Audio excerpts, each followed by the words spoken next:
नमस्कार. Gate set गो हॉलिडेजच्या YouTube चॅनलवरती मी पूजा तुम्हा सगळ्यांचं पुन्हा एकदा मनापासून स्वागत करते.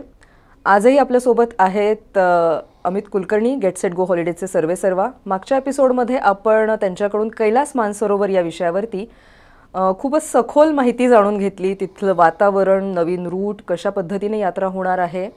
आणि तो एपिसोड संपता संपता आपण असं म्हणालो होतो की अमितकडे जे अनुभवांचं गाठोडं आहे, त्याने इतकी वर्ष ज्या टूर्स केलेल्या आहेत कैलास मानसरोवर, मला वाटतं अमित तू या क्षेत्रात जे पाऊल ठेवलंस तेच मुळे कैलास मानसरोवर. तर किती वर्ष आणि किती टूर्स केल्यास तू? मी टुरिझम क्षेत्रातच आलो आणि सुरुवातच मी कैलास मानसरोवर यात्रेपासून केली. मी 2007 मध्ये टुरिझम क्षेत्रात आलो. बरं. आणि 2007 ते 10 मी जॉब केला मुंबईला. आणि ती कंपनी फक्त कैलास मानसरोवर यात्रा ऑर्गनाईज करायची. बरं. त्यामुळे मी कैलास मानसरोवर यात्रेमध्येच सुरुवात केलेली आहे टुरिझमची.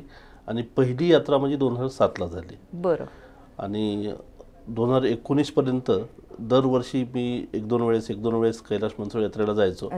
आणि 19 वेळा लोकांच्या नशिबात एकदा नसतं, मी 19 वेळेस कैलास मानसरोवर यात्रेला एकदा जाऊन आलेल्या लोकांचे जे अनुभव असतात की ते जे सांगतात की आम्ही प्रत्यक्ष हे अनुभवलं किंवा या गोष्टी पाहिल्या, तर 19 टूर्सचा तुझा जो अनुभव मला वाटतं निश्चितच खूप मोठी शिदोरी तुझ्याकडे ही जी आहे, तर ती आज आता आपल्या प्रेक्षकांसोबत तू शेअर करावीस. काय अनुभव, म्हणजे जे म्हणतात की मानसरोवरला ब्रह्ममुहूर्तावरती देव स्वतः आंघोळीला येतात, किंवा काही लोक सांगतात की आम्हाला तिथे त्या वातावरणात गेल्यानंतर एक वेगळीच प्रचिती आली किंवा अनुभूती आली जी शब्दात सांगता येत नाही, मांडता येत नाही. हे एका टूरवर जाऊन आलेल्यांचे अनुभव असतात. तू तर 19 वेळा जाऊन आलेला आहेस, तर तुझे अनुभव सांग. बरोबर आहे पूजा. म्हणजे तुझा प्रश्न एवढा, आता अख्खा एपिसोड या प्रश्नावर करू शकतो असा आहे. क्या बात आहे. कारण कैलास मानसरोवर, मी कैलास मानसरोवर नंतर बरेच देश पण फिरलो या टुरिझम क्षेत्रात असल्यामुळे. पण आजही तिथं जे वातावरण आहे किंवा तिथं जो अनुभव येतो तो जगाच्या पाठीवर कुठेही आलेला नाही. आणि कैलास मानसरोवरला ज्यावेळेस आपण पोहोचतो तिथं त्याचा जो ऑरा किंवा वातावरण जे आहे ना, म्हणजे तो अनुभवच वेगळा आहे. ते शब्दातीत करणं पण खरंच कठीण आहे. सगळेजण एकाच भावनेने जातात, त्यामुळे ते असेल. आता माझ्या बाबतीत काय व्हायचं, माझ्यासोबतचे प्रवासी जे आहेत ते आध्यात्मिक दृष्टीने किंवा श्रद्धेने आलेले असायचे. आणि मी माझा बिझनेस सांभाळत ती माझी पॅशन पूर्ण करायचो. बरोबर. आणि माझ्यावर जबाबदारी पण असायची. माझ्यासोबत बऱ्याच वेळेला 60 प्रवासी असायचे आणि त्या सगळ्याची जबाबदारी असायची. त्यामुळं आध्यात्मिक अनुभव किंवा काहीतरी वेगळी अनुभूती ह्या सगळ्या गोष्टीसाठी खरंच वेळ मिळायचा नाही. अगदी खरं. कारण एवढं बर्डन असायचं, जबाबदारी तुझ्या खांद्यावर असल्यामुळे. म्हणजे त्या वातावरणामध्ये ह्यांच्या सगळ्यांच्या तब्येती सांभाळून ही यात्रा सक्सेस करणं. बरोबर. फूड काय देतोय आपण, स्टे कसा मिळेल, काय, कशाचीही गॅरंटी नाही. आणि त्या सगळ्याचा परिणाम तुमच्या पर्यटकांवर होतो. म्हणजे इतर टूर्सच्या मनाने हे एक वेगळं टास्क किंवा एक ॲडिशनल जबाबदारी. जगातली सगळ्यात खडतर यात्रा जे म्हणतात ना, ती ही आहेच, ह्याला काहीही वाद नाहीये. बरं. बाकी तुम्ही सगळ्या सहली पैशाच्या जोरावर किंवा सगळ्याच्या जोरावर करू शकता.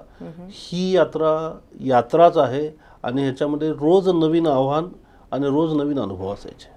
पण आता तू म्हणालास की तू बिझनेस म्हणून जायचास आणि लोक धार्मिक भावनेतून यायचे. असंही म्हणतात की तिथून बोलावणं आल्याशिवाय तुमचा योग येत नाही असं म्हणतात, असं मी ऐकलंय. पण तू इतक्या वेळा जाऊन आलास, तुझा अनुभव काय सांगतो? येस, मी तुला म्हणजे अनेक घटना अशा सांगू शकतो की त्यांचं बुकिंग कसं झालं आणि ते तिथपर्यंत पोहोचू शकले की नाही. तिथं पोहोचून सुद्धा दर्शन न झालेले लोक बघितलेले आहेत. आणि अचानक त्यांचं बुकिंग झालं आणि त्यांनी सगळी प्रोसेस व्यवस्थित करून पूर्ण यात्रा करून दर्शन घेऊन आलेले लोक पण पाहिलेले आहेत. आता यातला पहिला मुद्दा सांगतो तुला, आध्यात्मिक अनुभव किंवा ब्रह्ममुहूर्तावर देव दिसतात की नाही याच्याबद्दल ते तू बोललीस ना. तर आम्ही सुद्धा बऱ्याच वेळेला असं पहाटे उठून ते पहाटे 4च्या दरम्यान वगैरे जागरण करायचा प्रयत्न करायचो. सगळ्या प्रवाशांची व्यवस्था लावून द्यायचो आम्ही तिथं मानसरोवरच्या किनारी, चटया टाकून त्यांना बसून द्यायचो सगळ्यांना. आणि आम्ही परत जाऊन झोपी जायचो. आम्ही काही ते बघत बसायचो नाही. पण माझ्याकडून म्हणजे आमच्यासोबत यात्रा केलेल्या लोकांनी सुद्धा पुस्तकं लिहिलेली आहेत त्यांच्या अनुभवावर. बरं. आणि त्यांच्यामध्ये त्यांनी ते सांगितलेलं आहे इनफॅक्ट तू यूट्यूबवर मिरॅकल ॲट मानसरोवर जर तू असं सर्च केलंस तर बऱ्याच लोकांनी तिथं शूटिंग केलेलं आहे की ते कसा दिवा आल्यासारखा मानसरोवरमध्ये येतो आणि तो पाण्यामध्ये कसं पाणी गोल्डन कलरचं होतं. म्हणजे आता ते बघितल्यावर तरी मी तेच बघितलेलं आहे, यूट्यूबवरच बघितलेलं आहे, मी डोळ्याने काही प्रत्यक्षात अनुभवलेलं नाही आहे. त्यामुळे त्याच्यावर पण विश्वास बसतो.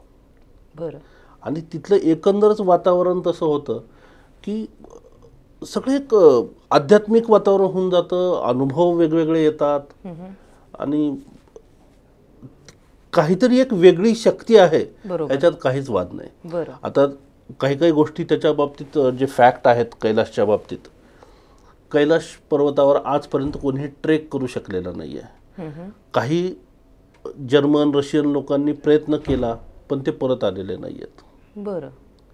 याचा अर्थ तिथं काहीतरी एक वेगळी दैवी शक्ती आहे. बरं, आम्ही सगळ्या म्हणजे मी मेमध्ये कैलासला व्हिजिट केलेलं आहे, जूनला केलेलं आहे, जुलैला केलेलं आहे, ऑगस्टला केलेलं आहे, सप्टेंबरला केलेलं आहे. प्रत्येक वेळेस वेगळं वातावरण असायचं. सुरुवातीला मेला गेलं त्यावेळेस मे महिन्यामध्ये बऱ्याच वेळेला मानसरोवर पण गोठलेला असायचा बर्फाने, सगळीकडे बर्फ दिसायचा. पण जून जुलैमध्ये बाकी कुठेच बर्फ नाही, पण कैलास पर्वतावर मात्र 12 महिने बर्फ असतो. तो का देवाला माहिती. बाजूच्या कोणत्याही पर्वतावर बर्फ नाही, पण कैलास पर्वत मात्र कायम बर्फाचे. बऱ्याच वेळेला असं पण झालेलं आहे की लोक दार्चेनला पोहोचलेले, दार्चेन म्हणजे बेस कॅम्प, तिथे पोहोचलेले आहेत आणि सगळीकडे वातावरण एकदम स्वच्छ आणि कैलास पर्वतावर एक ढग येऊन थांबतो आणि तो ढग काही 3-3 दिवस हटत नाही. दर्शनच नाही. असे पण अनुभव घेतलेले आहेत.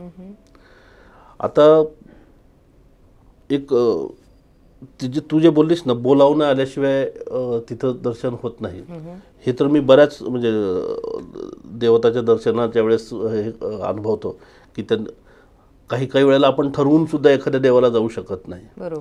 तसं मानसरोवरच्या बाबतीत आणि कैलास पर्वताच्या बाबतीत मी खूप वेळा अनुभवलेलं आहे. तुला एक उदाहरण सांगतो. 2012ची गोष्ट आहे माझ्या मते.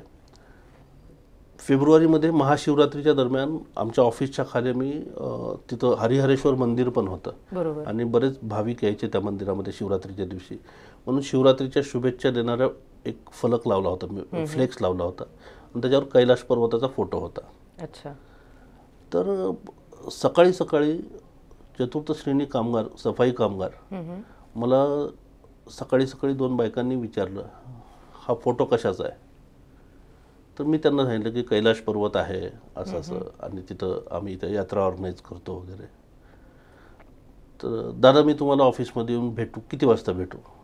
मी म्हटलं या 10च्या नंतर ऑफिस उघडतं माझं. मी राहायला तिथंच होतो आणि ऑफिस आहे तिथंच होतं माझं. आणि एकदा त्या आल्या 10 वाजता ऑफिसमध्ये 2 दिवसानंतर आणि त्यांना विचारलं कसं असतंय काय नाही, कसं जायचं त्या यात्रेला. 2 जणी होत्या.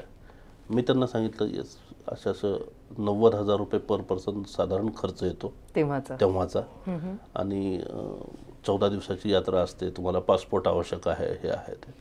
त्यामुळे 90,000 म्हणजे खूप होतो दादा, म्हणजे की आमच्याच्यानं शक्य नाही. म्हणलं तसं काही नाही मावशी, म्हणलं तुमच्या नशिबात असलं तर कदाचित होईल पण. हे बोललो आणि तो विषय कट. त्या निघून गेल्या आणि असंच 1-1.5 वर्ष निघून गेलं. त्या बायका मला बरेचदा खाली आमच्या गल्लीमध्ये दिसायच्या. आम्ही त्यांना हसायचो, एकमेकाला बघायचो, दिवाळीत वगैरे घरी यायच्या, सगळं हे म्हणजे संपर्कात होत्या. आणि अचानक एके दिवशी 2013ची गोष्ट आहे, त्या दोघी बायका मला तसंच सकाळी सांगितलं की दादा आज आम्ही तुमच्या ऑफिसमध्ये भेटायला येतोय. म्हटलं या. ऑफिसमध्ये आल्या आणि दोघींनी 2 गाठोडे रुमालामध्ये बांधलेले असे रुमालाचे गाठोडे माझ्यासमोर ठेवले आणि दादा म्हणे आम्ही पैसे गोळा केलेत यात्रेला जाण्यासाठी, बघा किती झालेत. आणि मी ते मोजले पैसे, अगदी 50 पैशाच्या नाण्यापासून ते 1000च्या नोटेपर्यंत सगळ्या प्रकारचे तिथं जमा केलेले होते त्यांनी. आणि मी ते पैसे मोजले. एका बाईच्या पुडक्यामध्ये साधारण 68,000 रुपये होते आणि एका बाईच्या ह्याच्यामध्ये साधारण 76-75 हजार रुपये काहीतरी होते. वर्ष दीड वर्षामध्ये त्यांनी जमा केले होते. आणि मला म्हणे किती झाले, मी अमाऊंट सांगितली त्यांना. म्हणे आता किती खर्च आहे, नाही मॅडम असं 90-92 हजार रुपये खर्च येतो. ते एकदम नर्वस झाल्या. म्हणजे राहू द्या दादा, म्हणजे पुढच्या वर्षी बघू, आम्ही जातो. आणि त्यांनी ते पैसे गोळा केले आणि त्या निघाल्या परत. त्या परत निघाल्यावर मलाच कुठेतरी काहीतरी जाणीव झाली की ह्या बायकांची एवढी इच्छाशक्ती स्ट्रॉंग आहे की एका माहितीवर त्यांनी ते जमा करायला सुरुवात केली. आणि मी कोण आहे तर कैलासाचं दर्शन ह्यांना रोखणारा 10-12 हजारासाठी. खरंय, प्रॉफिट तर दुसऱ्या पॅसेंजरमध्ये कमवूच ना आपण. खरंय. अशा 2 पॅसेंजरला ज्यांना एवढा ध्यास लावलेला आहे, त्यांनी तीव्र इच्छाशक्ती आहे, त्यांचं आधी दर्शन करून आणू आपण. आणि मग मी त्यांना शब्द दिला की मावशी हे पैसे ठेवा, ह्या पैशामध्ये म्हणजे खर्च कितीही झाला तुमचा तरी ह्या खर्चामध्ये तुमची पुणे टू पुणे यात्रा मी घडवून आणणार. क्या बात आहे. आणि आमचं 90,000 प्लस एअरफेअर असं पॅकेज होतं त्यावेळेस. तर मी त्याच रकमेमध्ये त्यांना 1 वे फ्लाईट दिलं. त्यांचे पासपोर्ट काढून घेतले आधी. हो, कारण विजासाठी ते आवश्यक होतं. पासपोर्ट करून घेतले. त्यांची विजाची प्रोसेस केली. 1 वे फ्लाईट दिलं आणि रिटर्नमध्ये त्यांना काठमांडू, गोरखपूर बाय रोड आणि गोरखपूरून ट्रेनने त्या पुण्याला परत आल्या. म्हणजे एकाच ह्याच्यामध्ये सर्व प्रकारचे प्रवास, पासपोर्ट, सगळं म्हणजे पासपोर्ट काढण्यापासून ते जगातल्या खडतर यात्रेपर्यंत सगळे त्यांनी अनुभव एकाच यात्रेत घेतले. क्या बात आहे. आणि मी त्या यात्रेत सोबत होतो त्यांच्या. त्या जेव्हा कैलासची परिक्रमा पायी त्यांनी दोघींनी पूर्ण केली, त्यांच्याकडे घोडे घ्यायला किंवा पोर्टर घ्यायला पैसे नव्हते, कारण घोड्याचा आणि पोर्टरचा खर्च वेगळा असायचा, 15-16 हजार रुपये. तर त्यांनी पायी ते केलं. आणि ज्या वेळेस त्या झुतुलपूरवरून दार्चनला परिक्रमा पूर्ण करून आल्या आणि मला पाहिलं आणि घळाघळा डोळ्यातून पाणी काढून त्या रडायला लागल्या. ते जे आनंद अश्रू होते ना, ते माझं जे काही प्रॉफिट होतं त्या दोघींचं ते होतं. क्या बात आहे. आणि त्यांची इच्छाशक्ती, कैलासाचं बोलवणं, या 2च गोष्टीवर त्यांची यात्रा झाली. मी कोणी नव्हतो तिथं, मी फक्त मीडिएटर होतो. तर असे पण अनुभव आलेले आहेत.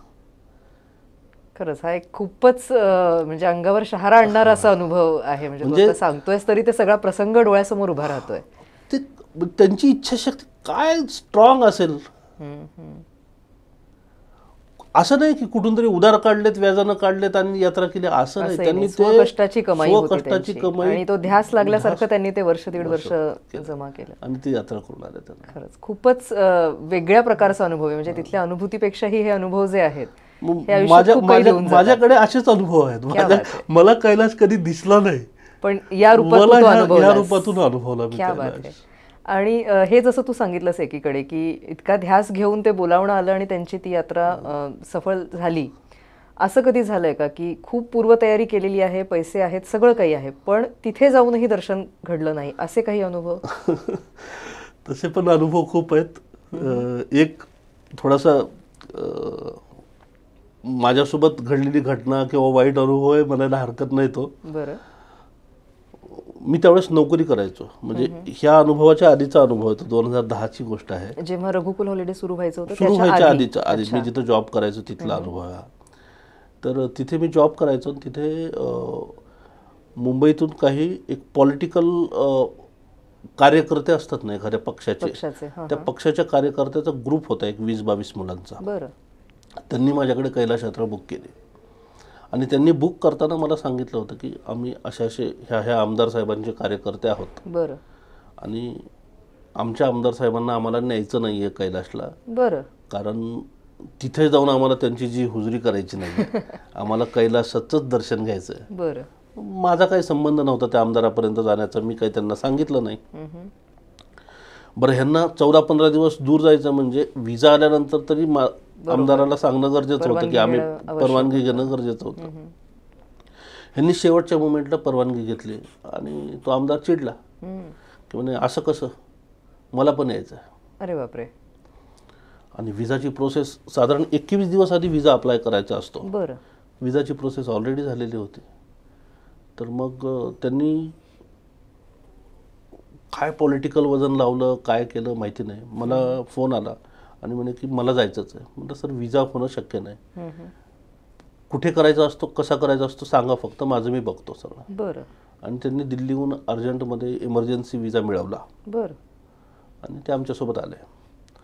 बरं, सोबत आल्यावर आमदार साहेब, तो त्यांचा सगळा त्यांचा रुबाब एकदम वेगळा होता.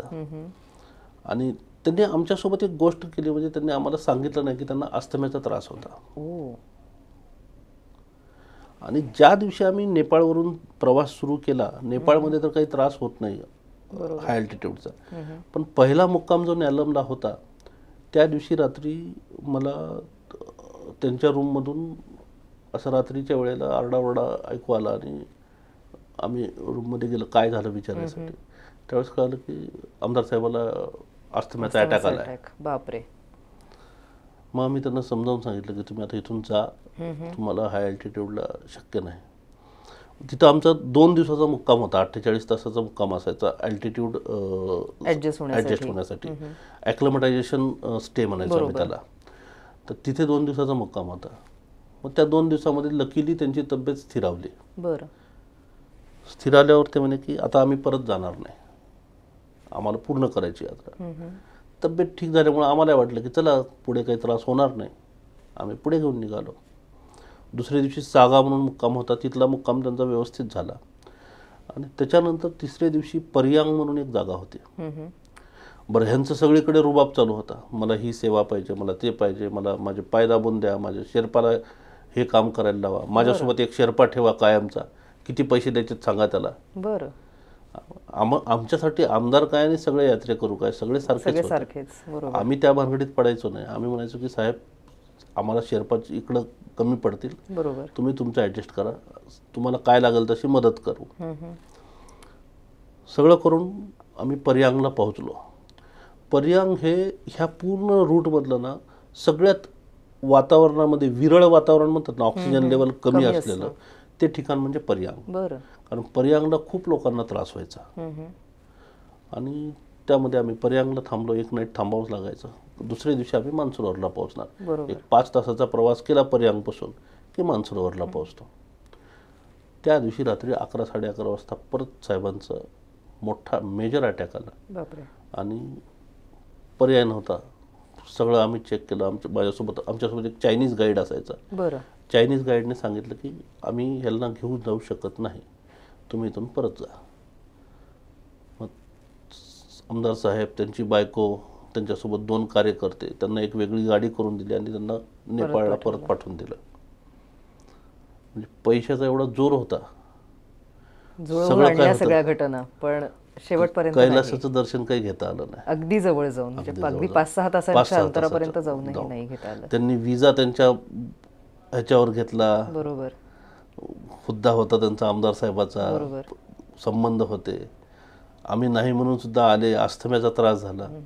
दर्शन द्यायचं की नाही तो ठरवतो, आपण नाही. खरी गोष्ट आहे.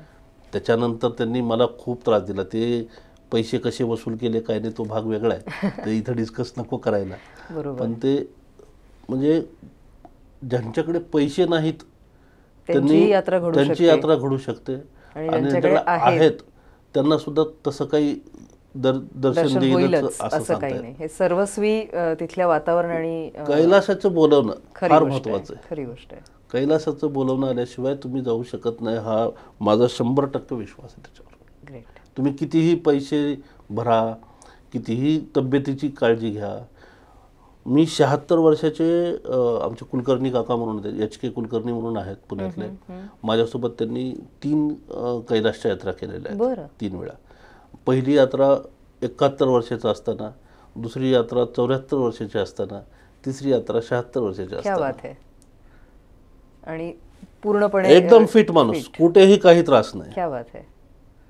सगळ्यात पुढे असायचे ट्रेकला. क्या बात आहे.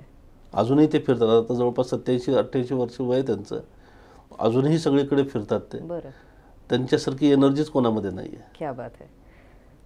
तू आत्ता जे म्हणालास की शेर्पा सोबत असतात किंवा घोड्याने पण तो ट्रेक करता येतो, तर त्याबद्दल थोडं माहिती सांग ना. म्हणजे पायी परिक्रमा पूर्ण करणं म्हणजे पायीच करायला पाहिजे असं काही नाही, तिथे तुम्हाला घोडे आणि ह्या सोयी मिळतात? हां, फक्त घोडे, दुसऱ्या काही सोयी नाही आहेत. बरं कैलासची परिक्रमा आयदर पायी करू शकता किंवा घोड्यावर करू शकता.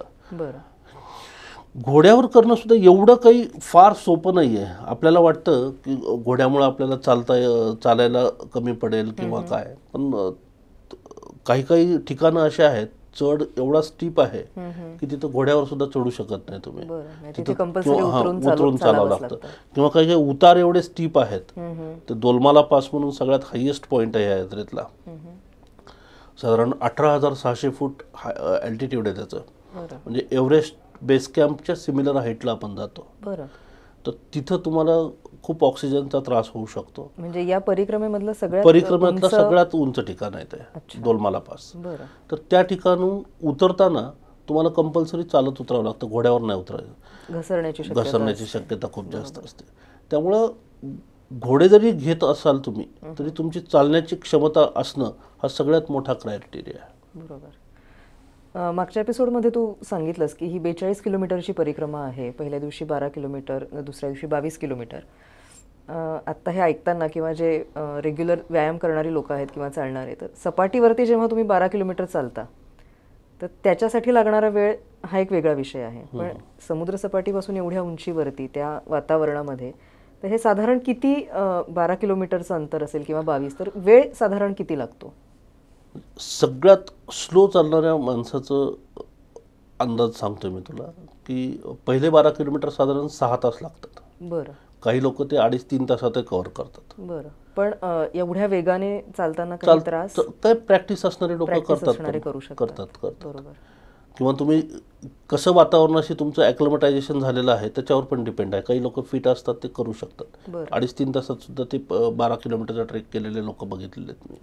दुसरा 22 किलोमीटरचा ट्रेक आहे, त्याला साधारण 8-9 तास लागायचे. बरं. आणि त्यानंतर त्याचा शेवटचा दिवस आहे तो 6 किलोमीटरचा 2 तासात व्हायचा. तो खूप अवघड नाहीये. तोपर्यंत सवय पण होते आणि उतार आहे पूर्ण तो.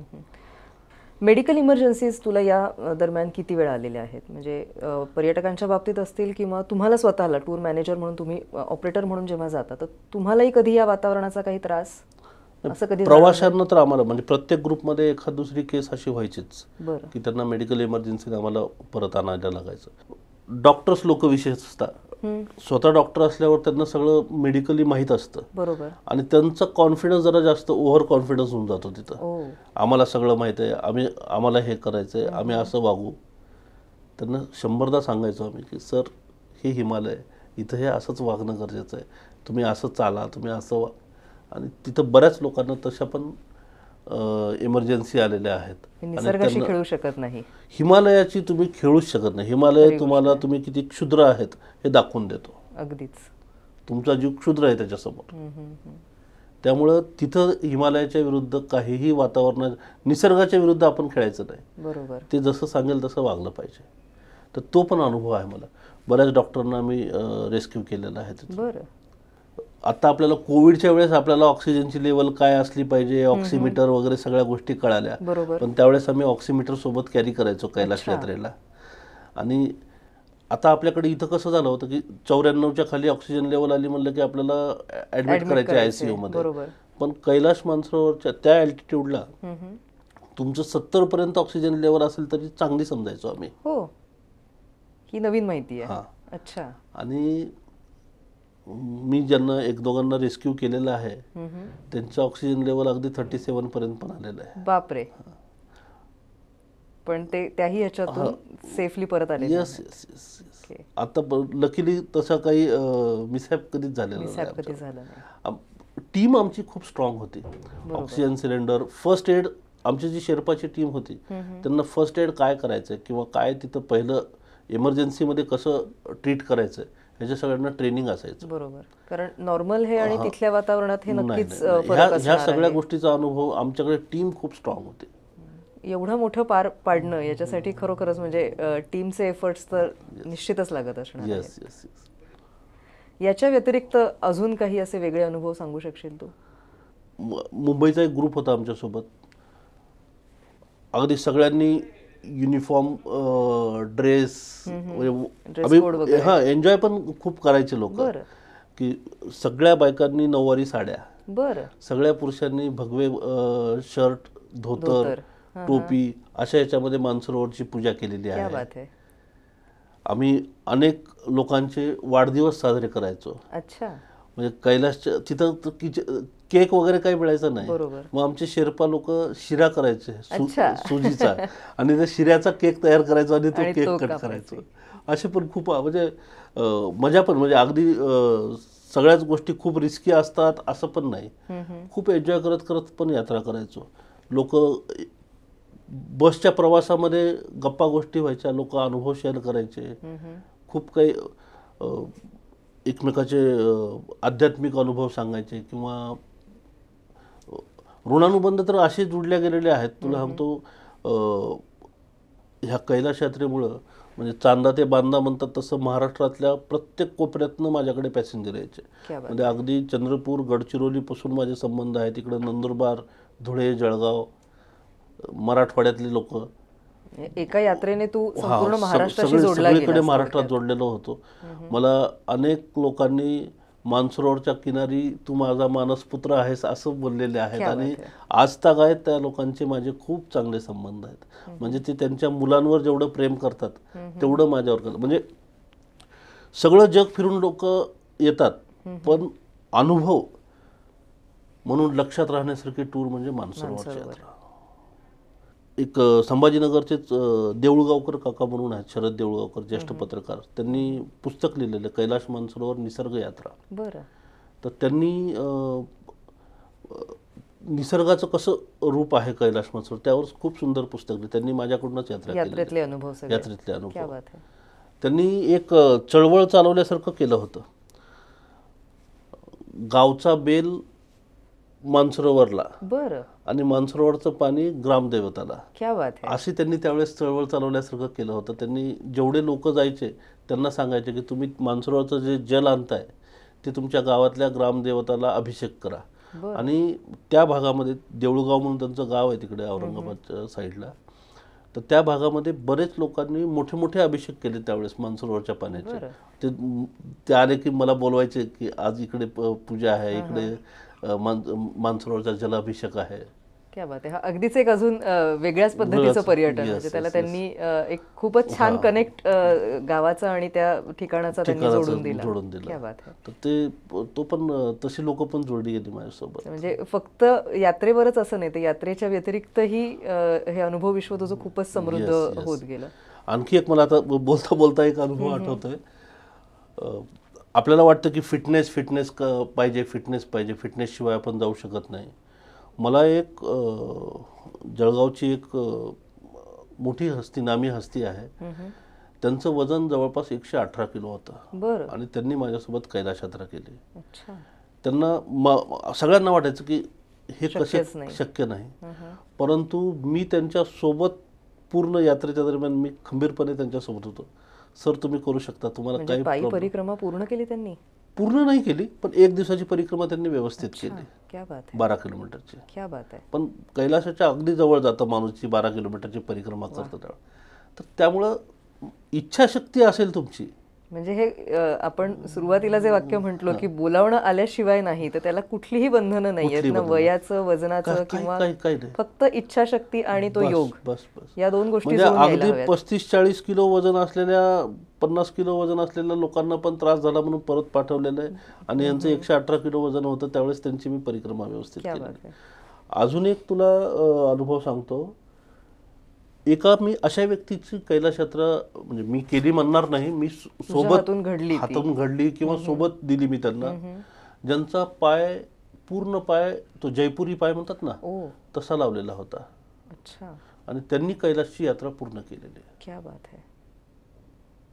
खरोखरच म्हणजे विलक्षण अनुभव आहेत. तू जे हे सांगतोयस तर याच्यामध्ये आता आपण त्या कुलकर्णी काकांचा तू उल्लेख केलास, वय वर्ष 76.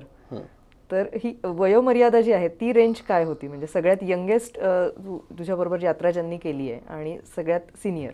मी तसं लहान मुलं होती, एक फॅमिली होती, त्यांच्या सगळ्यात लहान मुलगा जो होता तो 6 वर्षाचा होता. बरं. तर 6 वर्षाचा मुलगा सगळ्यात लहान. आणि सगळ्यात हायएस्ट एज कुलकर्णी काका 76 वर्षाचे होते, त्यांच्यासोबत यात्रा केली. म्हणजे इतकी लहान मुलं त्यांनाही त्या पद्धतीने ते एन्जॉय करू शकतात. उलट आम्हाला फक्त भीती काय असायची की त्याला त्रास झालेला तो आपल्याला सांगू शकेल की नाही, त्याला कळेल की त्याला नाही, कळेल की नाही, खरी गोष्ट आहे. तेवढाच एक आम्हाला भीती असायची. अदरवाईज लहान मुलांना अल्टिट्यूड सिकनेसचा काही त्रास होत नाही, ते खूप लवकर मॅच करून घेतात त्या वातावरणाला. 5 वर्षाच्या पुढे सगळ्यांना परमिशन देतो आम्ही त्यासाठी. आणि लोक येतात मुलांनाही त्यांच्या घेऊन. हा येतात. काही काही आता ट्रेंड थोडा बदलत चाललाय. आधी कसं करायचं की कैलास मानसरोवर वगैरे सगळ्यात शेवटी करायचं, बरोबर. पण आता लोक असं विचार करतात चालते फिरते आहोत, व्यवस्थित फिट आहोत, तोपर्यंत आपण यात्रेला जाऊ, मग बाकी सगळं जग फिरता येईल. हा, तेही महत्वाचं आहे. म्हणजे आपण कितीही म्हटलं तरी फिजिकल फिटनेस हा 100% लागतो. म्हणजे योग असला तरी तुमचा फिजिकल फिटनेसही तेवढा महत्वाचा आहे. नक्कीच. आता हे तुला एवढे जे काय अनुभव सांगतोय ना, त्या अनुभवाच्या शिदोरीवरच आजवर आम्ही उभे आहोत. खरी गोष्ट आहे. तुला सांगतो, दरवर्षी साधारण एका ग्रुपमध्ये 50 ते 60 लोक असायचे आणि आम्ही 5-6 ग्रुप करायचो. रोहन काही ग्रुप घेऊन जायचा, मी काही ग्रुप घेऊन जायचो. आणि आमचं कंपल्सरी असं होतं की दोघांपैकी एक जण आम्ही आमच्या ग्रुपसोबत असायचो. साधारण 3,500 ते 4,000 लोक आम्ही त्या 10-11 वर्षाच्या 10 वर्ष, तसं 2010 पासून 2019 पर्यंत साधारण 10 वर्षाच्या कालावधीमध्ये साधारण 4-1,000 लोक आम्ही कैलासची यात्रा करून आले. आणि आज जो काही क्लायंट बेस आहे, म्हणजे गेट सेट गो हॉलिडेजसाठी सुद्धा मला त्या कैलास मानसरोवर यात्रेच्या जे काही संबंध तयार झाले होते, जी काही प्रवासी जोडली गेली, त्याच बेसवर आमचं ही पुढची वाटचाल सुरू आहे. त्यामुळं कैलास हा एक विषय असा आहे की मी कितीही बोलू शकतो आणि न संपणारा आणि आवडणारा 10 वर्षात 19 टूर आणि 3-4 हजार लोक, म्हणजे खरोखरच हे खूपच अनुभव संपन्न विश्व म्हणता येईल तुझं या बाबतीमध्ये. पण वेळेची मर्यादा आहेच, याबद्दल आपण कितीही बोललो तरी कमीच आहे मला वाटतं. आणि या गप्पा खरंच म्हणजे प्रेक्षकांनाही वाटत असेल की ह्या संपूच नये असे अनुभव तुझे ऐकताना आम्हीही तो अनुभव घेतोय अशी एक प्रचिती नक्कीच येते. पण फक्त कैलास मानसरोवर नाही तर आपल्याला इतरही अनेक डेस्टिनेशन्सबद्दल तुझ्याकडून जाणून घ्यायचं आहे. वेळेच्या मर्यादेमुळे आज आपण हा एपिसोड इथे थांबवूयात आणि पुढच्या एपिसोडमध्ये नवीन डेस्टिनेशनसह परत एकदा गप्पा मारायला भेटूयात. आणि आपण आशा करूयात की या नवीन वर्षामध्ये जेव्हा केव्हा हा मार्ग खुला होईल आणि यात्रेला परवानगी मिळेल, तेव्हा पुन्हा एकदा गेट सेट गो हॉलिडे जे काही अनुभव संपन्न तुम्ही आता हे ऐकलंच आहे, तर त्या अनुभव संपन्न टूर कंपनीसोबत तुम्हा सगळ्यांना ही यात्रा करण्याची संधी लवकरच प्राप्त होईल. या नोटवरतीच इथे थांबूयात. थँक्यू.